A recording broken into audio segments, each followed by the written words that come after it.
Shalom अलैकुम। मसीह में भाइयों बहनों को प्रभु यीशु में शांति हो। आज जो हम वचन देखने वाले हैं वो तो है पवित्र आत्मा के लिए। पवित्र आत्मा परमेश्वर ने जो हमें दी है वो किस तरह की आत्मा है, तो इसके लिए हम देखने वाले हैं दूसरा तीमुथियुस उसका पहला भाग उसकी 7वीं आयत, जिसमें परमेश्वर का वचन कहता है, क्योंकि परमेश्वर ने हमें भय की नहीं पर सामर्थ्य और प्रेम और संयम की आत्मा दी है। परमेश्वर ने हमें भय की नहीं परंतु शांति, संयम मतलब शुद्ध बुद्धि, सामर्थ्य मतलब पराक्रम की आत्मा और प्रेम की आत्मा हमें दी है। हमारे जीवन में काफी ऐसी परिस्थिति आती है कि हम कई लंबे समय से हम प्रभु के साथ चल रहे होते हैं और प्रभु की आत्मा को हम पहचानते हैं, प्रभु की आत्मा को हम जानते हैं, प्रभु की आत्मा के द्वारा हमने बहुत सारे पराक्रमी काम किए होते हैं, परंतु परमेश्वर हमें और डेवलप करना चाहता है। कई बार हमारे जीवन में ऐसी कई चीजें आती है जब हम फिर से उस भय में घुस जाते हैं, फिर से हम वही बातें सोचने लगते हैं, फिर से हमारी प्रॉब्लम्स, हमारी तकलीफें, हमारे प्रश्न, हमारी समस्याएं, हमारी कसौटियां, हमारे दुख हमारे ऊपर हावी होने लगते हैं। परमेश्वर ने हमें सामर्थ्य दी है और जब भी हम इन सब चीजों के बारे में सोचते रहते हैं, बार बार उन चीजों को महत्व देने लगते हैं, बार बार हमारे प्रश्न, हमारे दुख, हमारी परिस्थितियों को हम जब भी सोचने लगते हैं, तो हमारा जो सामर्थ्य है वो हम ऐसी सब चीजों में जाने देते हैं। ये सारी चीजें हमारा सामर्थ्य चूसने लगती है, ये सारी चीजें हमारे सामर्थ्य लेने लगती है और वो चीजें हमारे लिए इतनी बड़ी हो जाती है कि उसके सामने हम निर्बल हो जाते हैं और हमारे दुखों और हमारी परेशानियां, हमारी समस्याएं और हमारी जो प्रश्न होते हैं वो हमसे बड़े होने लगते हैं। और एक समय ऐसा होता है कि हम खुद को इतना निर्बल समझते हैं कि इस परिस्थितियों में से हम बाहर निकलने का सोच नहीं सकते। हमें लगता है कि ये परिस्थितियां हमारे लिए बहुत भारी है, जो हमारे ऊपर हावी है और हम उसी में पड़े रहते हैं।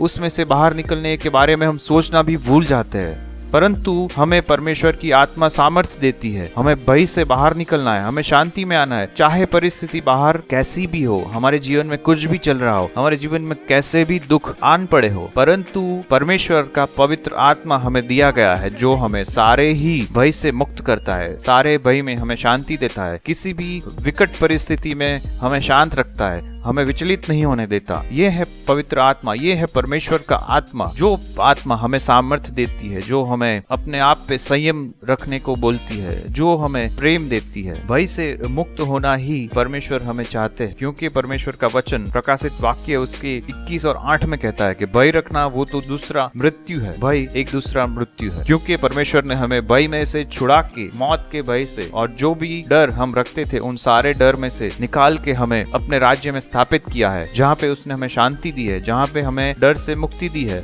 हमें डरने की जरूरत क्यों है?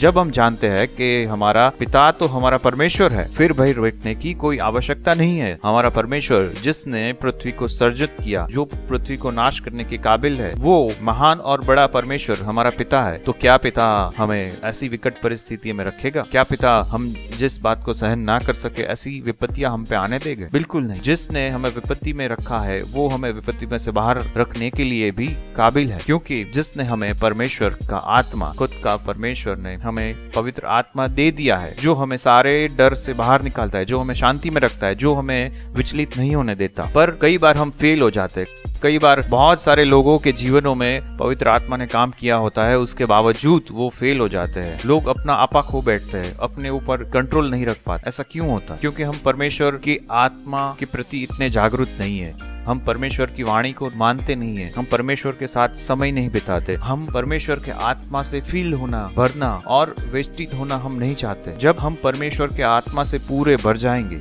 तब ये सारी चीजें हम में से दूर चल जाएगी। परमेश्वर की आत्मा की भरपूरी एक इस तरह से है कि जैसे एक बलून होता है, उसमें हवा भरी हो, हर समय उसमें थोड़ी सी हवा तो होती है, वैसे ही हमारे अंदर परमेश्वर का आत्मा हमेशा वास करता ही है। पर उसकी भरपूरी कितनी है? बलून के अंदर जितनी भी आप हवा भरना चाहो उतनी भर सकते हो, वैसे ही परमेश्वर की आत्मा की भरपूरी हम चाहे उतनी हम पा सकते हैं। परंतु ये कैसे होगा? किसी प्रार्थनाओं से या किसी पास्टर के टच से नहीं होगा, परंतु जब हम अपने आप को और गहराई से परमेश्वर को समर्पित कर देते हैं। जैसे हमें कोई बर्तन नदी में से भरना हो तो उसको क्या करना पड़ता है? हमें उस बर्तन को पूरा ही नदी के अंदर, पानी के अंदर डुबा के बाहर निकालना पड़ता है, तभी वो बर्तन जो है वो पानी से भर जाएगा। उसी तरह से हमें खुद को परमेश्वर के अंदर डुबा देना है पूरी तरह से। जब हम डुबाते हैं तो उतना ही पानी हम में भरता जाता है, उतना ही पवित्र आत्मा हम में भरता जाता है। हम जितने परमेश्वर को समर्पित होंगे, जितने परमेश्वर के साथ हम एक संबंध में आ चुके होंगे, जितने ही परमेश्वर के साथ साथ हम समय बिताएंगे, उसके वचनों को पालने के लिए समय बिताएंगे, जितना भी हम परमेश्वर को समर्पित होंगे उतना ही परमेश्वर का आत्मा हमें भरता जाएगा। ये आज कई जगहों पे हम देखते हैं कि पास्टर ऐसे हाथ को टच करते हैं और लोग गिर जाते हैं और लोग मानते हैं कि चलो हमें परमेश्वर का आत्मा मिल गया है, परंतु ये ऐसा नहीं है। क्योंकि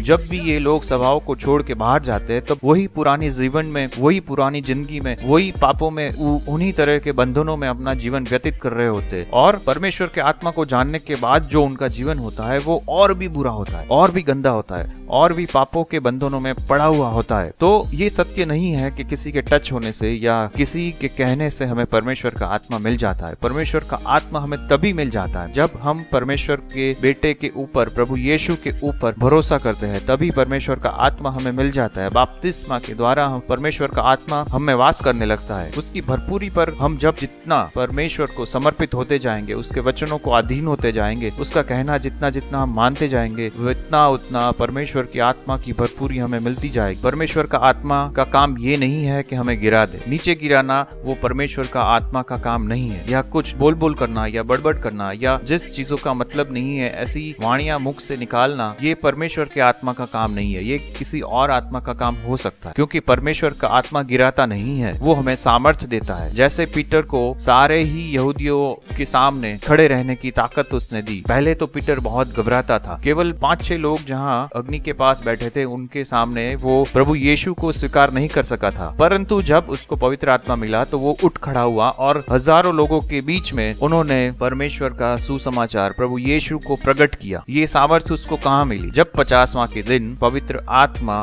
पीटर के ऊपर और बाकी चेलों के ऊपर उतरा, तब परमेश्वर का आत्मा सामर्थ्य के आत्मा जो लोगों को खड़ा करता है, गिराता नहीं है, जो खुद के ऊपर संयम देता है। काफी लोगों को पता ही नहीं होता कि वो क्या बोल रहे हैं, काफी लोगों को पता ही नहीं होता कि वो क्या कर रहे हैं, परंतु जब परमेश्वर का पवित्र आत्मा आता है तब वो हमें खुद के ऊपर संयम देता है। हम क्या कर रहे हैं वो हमें पता है, हम क्या बोल रहे हैं वो हमें पता है। क्योंकि पीटर जब बोल रहा था तो उसको पता था कि वो क्या बोल रहा है, बाकी के लोग क्या बोल रहे हैं वो अपनी अपनी भाषाओं के प्रति सब लोगों को सुनाई दे रहा था कि ये शिष्य क्या बात बोल रहे हैं, और शिष्यों को खुद भी पता था कि वो क्या बोल रहे हैं, क्योंकि फिर उसका अनुवाद नहीं हो पाता, क्योंकि पीटर जानता था कि वो क्या बोल रहा है और वो सबको बता रहा था कि ये लोग दारू पिए हुए नहीं है, मदपान किए हुए नहीं है, परंतु ये लोग परमेश्वर की वाणी आपको प्रकट कर रहे हैं। वो हर एक जन जो वहाँ उपस्थित था उनकी खुद की भाषा में वो सुसमाचार उनको दिया गया। अन्य भाषा का केवल यही पर्पज है कि लोगों को प्रभु यीशु की सुवार्ता को प्रकट किया जाए। हम भी हमेशा